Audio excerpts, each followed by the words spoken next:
Assalamualaikum warahmatullahi wabarakatuh. Salam sejahtera untuk kita semua. Baik Bapak Ibu, perkenalkan nama saya Iwan Beni. Saya adalah penemu konsep Karnus. Dalam kesempatan kali ini saya akan menyampaikan, memaparkan bagaimana strategi menghadapi virus corona dengan konsep Karnus. Nah, sebelum kita lebih lanjut, maka kita akan mereview dulu bersama-sama apa sih definisi virus itu. Jadi, virus itu adalah mikroorganisme patogen yang menginfeksi sel makhluk hidup. Terus, virus hanya dapat bereplika atau menggandakan diri atau beranak pinak jika dia berhasil masuk atau menginfeksi sel makhluk hidup, karena virus itu tidak memiliki perlengkapan seluler untuk dia bereproduksi sendiri. Jadi virus itu makhluk hidup yang tidak sempurna. Dia bisa beranak pinak kalau dia menggunakan peralatan pada sel yang diinfeksi. Nah, semua bentuk sel atau bentuk kehidupan dapat diinfeksi oleh virus, dari mulai sel hewan, sel tumbuhan, hingga bakteri. Nah, ini adalah bentuk virus secara diagramatik ya. Dia di sini ada envelope atau kapsid ya. Kemudian di sini ada tentakel, tempat dia untuk melekat pada sel yang akan dituju. Kemudian dia punya namanya di sini gen. Nah, inilah yang menyebabkan virus itu punya sifat, berarti sifat virus. Hereditas atau sifat keturunan virus ya.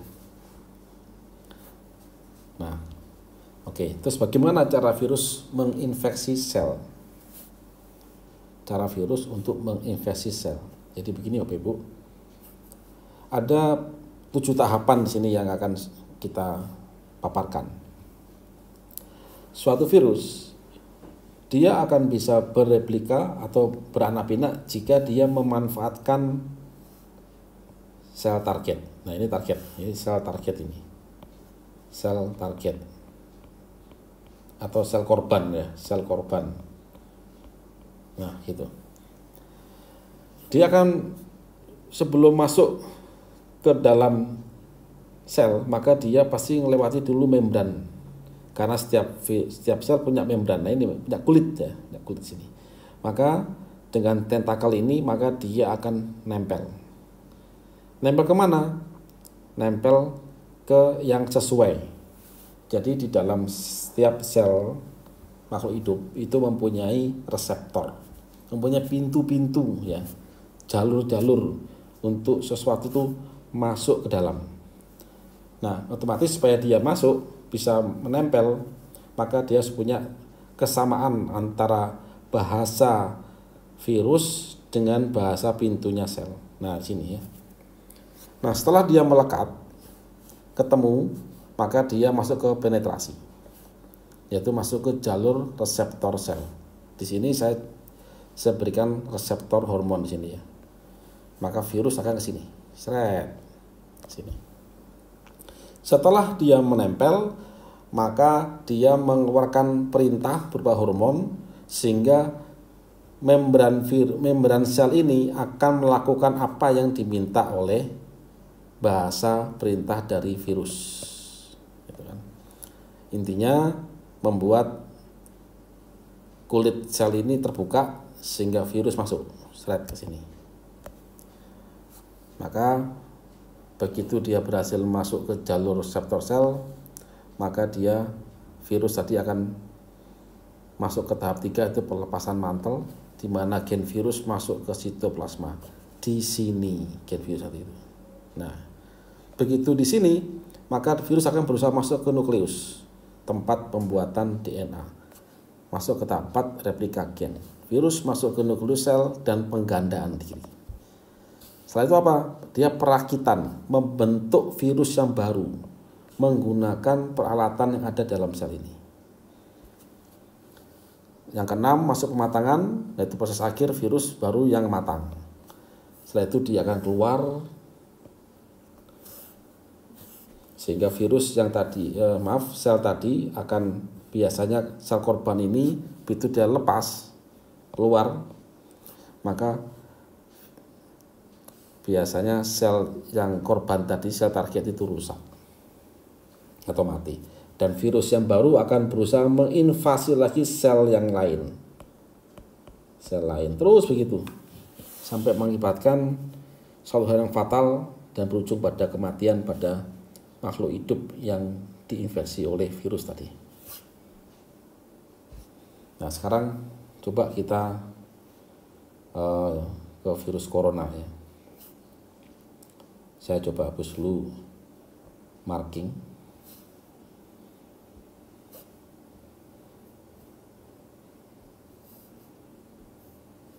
Nah, ini belum saya hapus, oke. Nah, masuk ke virus corona. Virus ini disinyalir berasal dari hewan. Dia mempunyai tentakel perlekatan. Sama kayak tadi ya, virus tadi dia punya tentakel di sini. Tentakel ini dinamakan spike. Biasanya berupa glikoprotein. Kebetulan pada virus corona itu terbuat dari glikoprotein. Kemudian setelah dia nempel ke sel target, maka dia mempunyai hormon peptide yang berjenis angiotensin. Ini yang memerintahkan sel untuk membuka membrannya sehingga virus corona bisa masuk ke dalam sel. Nah, kemudian sebagai efek lain dari virus tadi, dia akan merusak sel yang diinfeksi pada ACE2 atau angiotensin converter enzim, yang dia itu berfungsi untuk membuat sel tadi untuk mengkerut atau berkontraksi. Kalau nggak ada ACE itu, maka sel tidak akan berkontraksi, dan ini akan terjadi kegagalan fungsi organ nantinya. Oke, coba kita cari tahapan cara virus corona menginfeksi sel. 1. Pelekatan. Balik ke definisi tadi virus, bahwa virus itu akan melekat ke sel target jika ada kesesuaian antara pintunya reseptor hormon dengan tentakelnya. Nah, untuk dia melakukan penetrasi. Nah, penetrasi itu dilakukan dengan angiotensin reseptor pada sel. Pada coronavirus, dia akan mencari sel yang mempunyai angiotensin reseptor. Jadi jenis reseptornya, pintu sel itu dia mempunyai angiotensin reseptor. Begitu dia masuk ke sini, maka ya sudah. Maka virus masuk tahap 3, dia masuk. Kemudian dia masuk ke sini, replika. Nah, sampai kemudian dia merusak beberapa enzim. Ternyata efek dari virus corona ini dia itu merusak ACE2. Otomatis sel yang dirusak angiotensin converter enzimnya ini dirusak, otomatis sel tadi tidak bisa melakukan kontraksi. Jika terjadi pada suatu organ, maka pasti organ tadi gagal untuk berkontraksi. Jika terjadi pada organ jantung, gagal jantung, paru-paru gagal paru-paru, gagal nafas, dan sebagainya. Nah, ini skemanya begitu. Nah, sekarang sel apakah yang jadi target COVID-19? Tadi saya sampaikan bahwa virus itu akan mentarget, jadi virus itu akan mentarget sel yang ada kesesuaian antara reseptor sel dengan spike-nya. Nah, ini harus sesuai nih. Nah, kebetulan si corona ini dia mempunyai spike glikoprotein yang dia mengeluarkan hormon angiotensin. Jadi otomatis dia akan menginvasi sel yang mempunyai angiotensin reseptor. sel apa aja manusia itu yang punya angiotensin reseptor? 1. Sel paru-paru, 2. Sel jantung, 3. Sel ginjal, yang keempat sel pencernaan.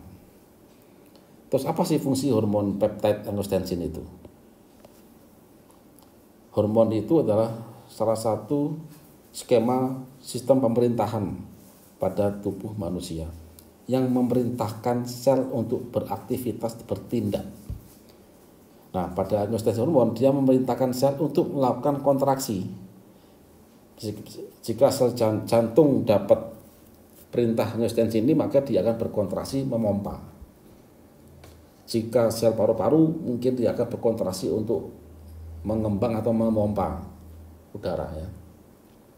Nah, apabila perintah ini diganggu atau ditiadakan, bisa dibayangkan jantung tidak akan berdetak, paru-paru nggak akan mengembang mungkin. Apa akibatnya?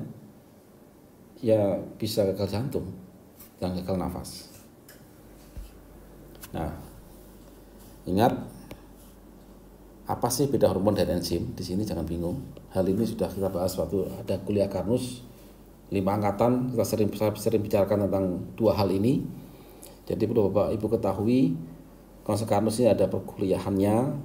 Kita bahas alam semesta mulai dari tingkat atom sampai ke biokimia untuk memahami bagaimana algoritma sang pencipta.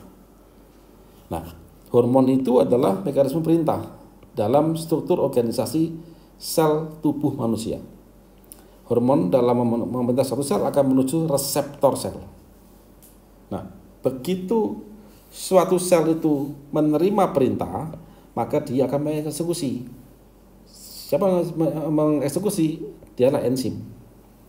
Jadi enzim itu eksekutor. Biasanya di belakang reseptor hormon pada sel terdapat penerus perintah berupa enzim yang antara lain tirosin kinase dan converting enzim seperti ACE2 ini. Jadi begini Bapak Ibu. Bapak Ibu ada surat perintah. Surat perintah itu adalah hormon. Terus membaca perintah, baca perintah dan bertindak itu adalah tugasnya eksekutor atau enzim di sini. Ada perintah, nggak ada eksekutor, sama saja, nggak jadi. Ya. Oke. Bagaimana menghadapi strategi COVID-19? Sebelum bahas ini saya mau balik lagi ke belakang. Saya mau balik ke sini. Jadi bayangkan fungsi hormon angiotensin itu memerintahkan sel untuk berkontraksi. Apabila ini ditiadakan, diganggu, maka organ ini akan gagal berkontraksi. Oleh karena itu banyak konon ya berita-berita, entah itu benar atau tidak. Katanya virus corona yang baru ini membuat orang itu langsung meninggal di jalan-jalan. Ya semoga itu tidak benar. Tapi lihat dari skema ini Bapak Ibu, jika terjadi pada jantung, sel jantung sudah terinfeksi oleh corona, maka dia akan gagal berdetak. Dan itu mungkin terjadi. Gagal nafas juga di paru-paru. Ya. Oke, kita sekarang balik lagi. Terus bagaimana strategi untuk menghadapi coronavirus 19 ini?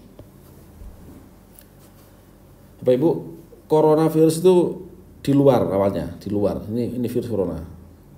Ini tubuh manusia. Sekarang kita cek organ apa yang mempunyai angiotensin reseptor. Pertama adalah paru-paru. Kedua adalah pencernaan atau usus ya.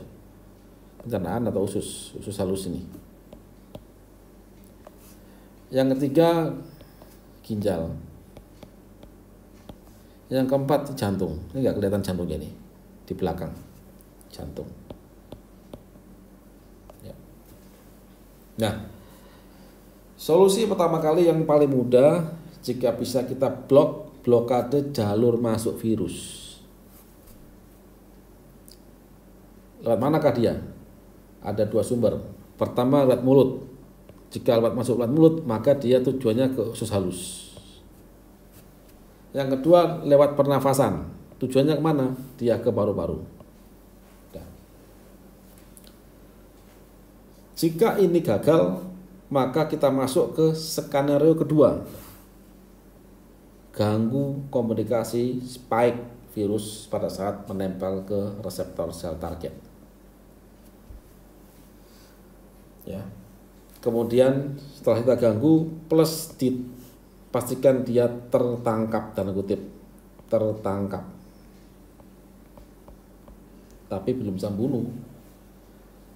Setelah tertangkap maka baru dibunuh. Siapa yang bunuh virus itu? Ya imunitas sendiri. Sampai sekarang belum ada antivirus itu, kecuali hanya pada komputer. Oke, kita bahas satu ya. 1. Blokade jalur masuk virus. Pertama dari jalur pencernaan. Apa solusinya? Ya jelas, pertama makan makanan yang bersih. Yang kedua, jaga kebersihan tangan dan badan dengan sabun dan antiseptik. Kalau nggak ada antiseptik dan langka, pakailah sabun batang. Sabun batang. Kenapa? Karena batang itu dibuat dari reaksi antara minyak dengan NaOH atau KOH atau basa, sehingga sifatnya basa. Dengan pH di atas 11, maka hampir semua kuman itu dia pecah. Yang ketiga, virus yang masuk melalui makanan akan menempuh jalur dari mulut ke lambung dulu, baru ke usus halus. Pada jalur ini, Bapak Ibu, tempat pembantaian virus itu hanya ada di asam lambung, di dalam lambung. Jadi pastikan lambung Bapak Ibu itu kuat, tidak kena mah dan tidak netral. Pastikan tidak netral. Jika ini sampai dikenai suatu basa atau antasida dan sebagainya, atau dikebiri asam lambung Anda, maka otomatis lambung Anda tidak mampu untuk membunuh virus atau kuman yang masuk lewat makanan. Jadi segera rekonstruksi lambung Anda. Inilah inti konsep Karnus. Inilah yang kami teliti sekian tahun, sejak tahun 2015.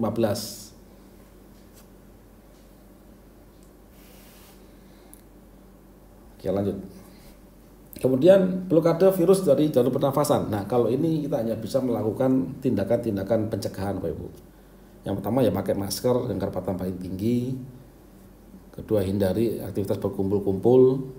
Tutup mulut dengan tisu pada saat waktu bersin, dan jaga jarak pada waktu antri atau ketemu orang. Setelah itu ya jaga kebersihan, Bapak Ibu. Jaga kebersihan. Artinya hygiene ya. Hygiene ini Bapak Ibu harus jaga tiap hari. Yang kedua,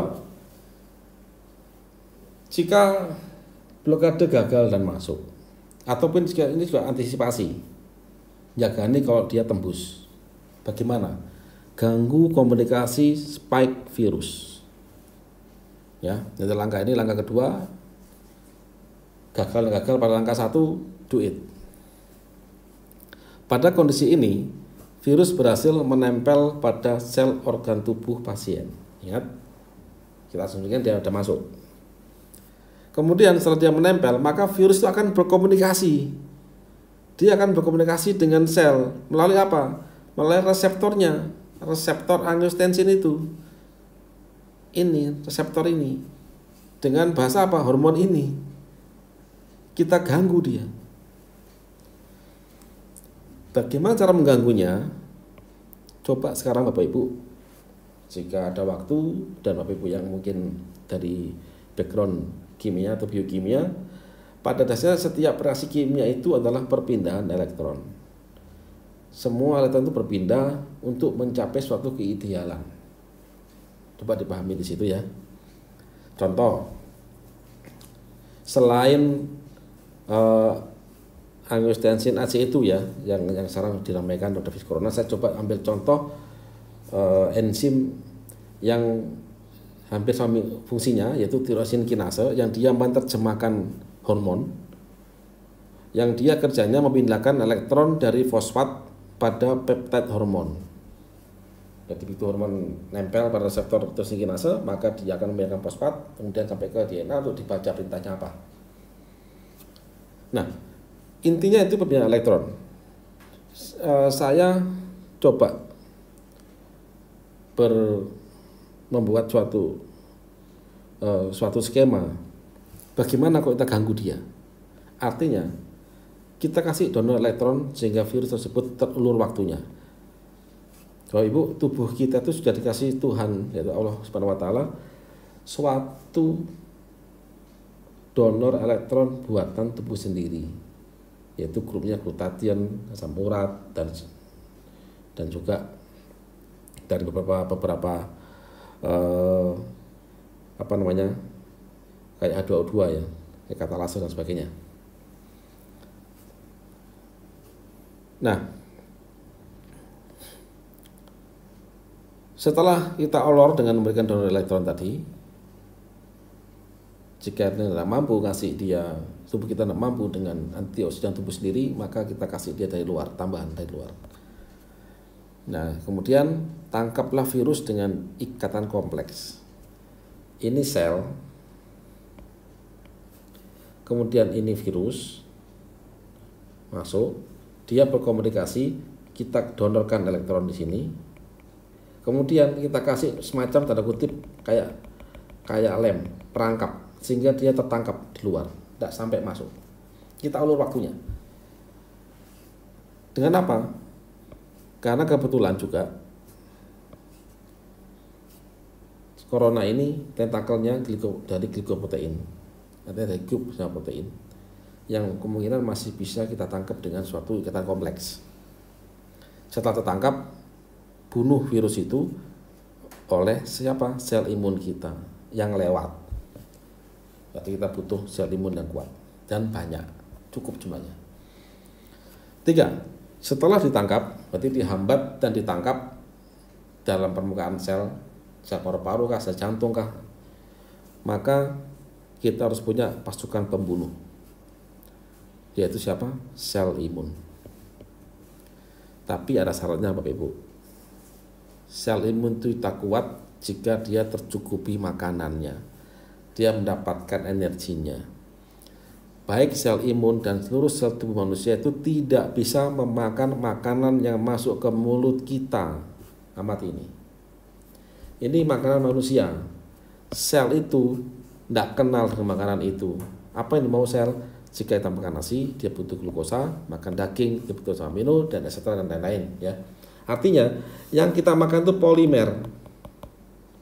Sel itu ada membran, dia butuh monomer. Ini secara garis besar. Secara detailnya bagaimana, itu ada di kuliah konsep Karnus. Sudah ada 5 angkatan. Rencana ada angkatan ke-6. Cuman karena ada wabah corona, maka kita tidak berani kumpul-kumpul. Kita ikuti aturan pemerintah. Jadi bagi ibu yang masih awam dengan konsep Karnus, minimal bisa cek video cuplikan kuliah konsep Karnus. Ada di YouTube kita. Nah, dari polimer menjadi monomer itu ada yang berubah. Siapa dia? Lambung. Bagian lambung apa yang memecah? Asam lambung. Ingat, segala penyakit itu dari pencernaan yang buruk. Nah, kalau kita bicara pencernaan, yang mencerna itu siapa? Mendigest, itu lambung. Bagian lambung yang mencerna apa? Asam lambung. Coba amati ya. Ini makanan kita. Mayoritas kalau Bapak Ibu kena gangguan perih lambung, pasti akan jalur pintas Anda akan cari itu namanya obat-obat atau apapun yang bersifat basa untuk menetralkan asam lambung Anda. Dinetralkan, penetral asam lambung. Kalau itu dinetralkan, proteinnya dipecah Bapak Ibu. Karbo pun sedikit terpecah. Lemaknya gagal metabolis ini nanti itu. Begitu ini terjadi, maka sel Anda ini, sel kita semua ini akan lemah Bapak Ibu. Kelaparan dia, termasuk sel tentara kita lemah, mati, imun lemah. Jika lambung Anda netral, maka imun Anda akan drop. Gak usah jauh-jauh lah ke corona. Amati anak-anak yang suka kena dia pakai obat penetral asam lambung, bolak-balik dia kena tipes. Kenapa? Karena tidak ada satu makanan pun yang steril. Jadi lambung ini selain dia untuk mendigest, dia juga membunuh kuman. Nah, bagaimana langkah terapannya Bapak Ibu? 1. Hidup bersih dan jauhi sumber infeksi. Makanya lebih baik kita berdiam di rumah. Itulah kenapa kami putuskan grup perusahaan kami mulai Senin depan sementara kami semua tidak beroperasi untuk yang pabrikan, tapi untuk marketing bekerja semua dari rumah. Yang kedua, jalankan konsep Carnus. Rekonstruksi lambung dengan Algagut sereal minimal 2x1. Kemudian apakah cukup hanya minum Algagut sereal? Tidak. Bapak Ibu kami minta makanan yang bergizi, bersih, dan minimal banyak lauk, 30% lauknya. Yang ketiga, ganggu komunikasi spike virus dengan sel targetnya dia. Dengan cara bagaimana? Dengan mendonorkan elektron dari grup antioksidan tubuh dan dari luar. Nah ini, kalau tubuh lemah boleh dari luar. Dalam hal ini bisa pakai Algati dengan dosis 3x1 7x1. Boleh kombinasi dengan suplemen yang lain, kasih daun hitam, bawang putih, bawang merah, buah berwarna, dan lain-lain. Silakan. Meniram silakan. Yang keempat, tangkap virus dengan ikatan kompleks. Nah, kalau ini yang hanya ada di Algati Bapak Ibu, ini yang agak sulit. Ini yang kami teliti sejak tahun 2000. Untuk ikatan kompleks itu kita sudah riset tahun 2013. Nah, Algati itu mempunyai ikatan kompleks dari tanin dan kolagen ini khusus. Karena pabrik kolagen only one Asia Tenggara itu kami yang bikin dengan cara-cara berbeda Bapak Ibu. Dari sapi lokal Indonesia dengan cara produksi yang berbeda. Yang kelima, pastikan lambung itu bekerja normal. Artinya apa? Tidak terganggu keasamannya oleh obat-obat atau apapun pengkebirian asam lambung plus makanan bergizi. Maka lambung yang bisa memecah polimer jadi monomer makanan sel sekaligus membunuh kuman, membunuh virus yang masuk lewat makanan dan makanan pun bergizi, maka imun akan naik. Begitu naik, maka dia bisa membunuh corona yang tertangkap oleh skema 1, 2, 3, 4 ini. Nah ini Algati bentuknya begini. Dia sangat sederhana. Kita bikin dari grup Green Tea Rosella. Dan yang saya soroti di sini adalah ECGC, epigalokatekin galat ini ya. Ini punya satu molekul ECGC itu mempunyai 5 elektron donor. Ini insya Allah yang bisa untuk mendonorkan atau mengulur waktu virus itu untuk tidak mudah masuk dalam sel target. Terus di lain pihak, saya yakin Bapak Ibu sering dengar kata-kata glutathione. Glutathione ya. Sebetulnya glutathione itu adalah antioksidan buatan tubuh sendiri. Dia non esensial. Dia antioksidan berbentuk protein. Jadi pastikan tubuh kita bisa bikin glutathione sendiri. Dari apa bahan bakunya? Pertama dari asam amino dari glisin dan prolin yang dikatalis oleh ECGC ini bisa. Tapi otomatis harus butuh supporting lambung yang bagus. Kalau glutathione itu diminum Bapak Ibu percuma, tidak bisa. Glutathione akan rusak dengan lambung kita. Yang kedua yang paling penting dari Algati itu adalah ada ikatan kompleks. Ini gambar mikroskopiknya saya temukan gambar ini tahun 2017 sampai temukan. Waktu kami cek di mikroskop. Dan inilah yang disinyalir menjawab kenapa kok banyak luka-luka mulai eksim dan diabetes dari kompleks bakteri kok banyak yang sembuh, cepat penyembuhannya. Dari sini kemungkinan yang ikat dan naikkan kekuatan imunitas dari sel darah putih. Kemudian ini Algagut sereal. Nutrisi ini kami buat untuk rekonstruksi lambung. Terbuat dari apa sih dia? Semua makanan. Kita ambil dari bekatul, tapi yang kita olah secara khusus. Kemudian untuk rekonstruksi sel lambung kita kasih dia makanan asam amino kolagen tipe 3. Sambil berjalan kita lapisi sementara dengan pati resisten lambung itu sehingga nggak luka. Nah, Bapak Ibu, bagaimana jika stok itu habis atau yang nggak kebagian? karena produksi kami masih terbatas saat ini, apalagi dengan shutdown pabrik minggu depan. 2 minggu kita belum operasi lagi. Maka jika betul-betul kehabisan dan urgent untuk tahap rekonstruksi lambung, usahakan menghindari penetralan asam lambung. Usahakan ini sebisa mungkin. Kalau tidak bisa udah parah ya sudah, gimana lagi. Kemudian makan makanan yang lembut dan bergizi. Terus bagaimana untuk menangkal virus yang untuk mengganggu spike virus, komunikasi virus dengan sel? Yang bisa kita lakukan ini adalah memberikan donor elektron yang sebanyak mungkin yang kita bisa, yaitu makan makanan buah berwarna, misalnya jamu biji dan lain-lain. Cari aja makan buah-buahannya, tapi cari yang bagus ya Ibu. Minum green tea bisa, dan suplemen herbal yang lain, atau soda, bawang putih, bawang merah, kemudian umbi-umbian semacam kayak kurkumin, dan juga bisa juga kombinasi yang herbal lainnya seperti pembuat imun itu seperti apa namanya, meniran dan sebagainya. Bapak Ibu, apa yang kami sampaikan ini sebetulnya adalah usaha kita secara ilmiah bisa dipertanggungjawabkan. Kita berusaha untuk mengerti bagaimana mekanisme tubuh ini mendudukkan masalah pada pokoknya. Manusia dengan virus itu di mana komunikasinya. Dan itulah yang sering kita bahas pada konsep Karnus. Tapi perlu kita ketahui bahwa kesembuhan itu Allah, di tangan Allah. Kita tidak bisa Bapak Ibu memastikan itu semua. Semoga, saya berdoa semoga kita semua diberi keselamatan. Dan kita bisa berjumpa lagi pada event-event, baik itu event kuliah Karnus atau event-event yang lain. Sampai jumpa Bapak Ibu,